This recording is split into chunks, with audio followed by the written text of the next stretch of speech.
ফিরে যেতে বল, আমি আসার আগে যেন বিদায় হয়।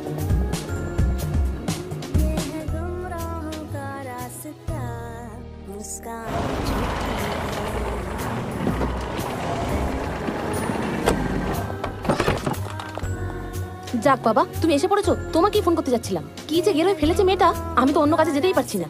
তখন থেকে ঠায় বসে রয়েছে আর বলছে তোমার সাথে দেখা না করে যাবে না। তোমাকে কতবার বলেছি আমাকে জিজ্ঞাসা না করে কাউকে বাড়িতে ঢুকতে দেবে না, কেন ঢুকতে দিয়েছো ওকে?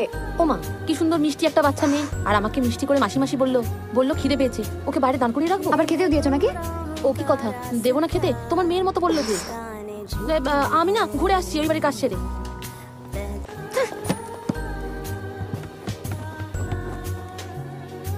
Thank God you are here. একা একা খুব বড় হতাম না হলে। এখানে তুমি ছাড়া আর কেউ থাকে না না? এখানে কি করছো তুমি? আমার বাড়ি কি করে চিনলে? ঘামছো তো তুমি, খুব রোদ না বাইরে, জুস খাবে?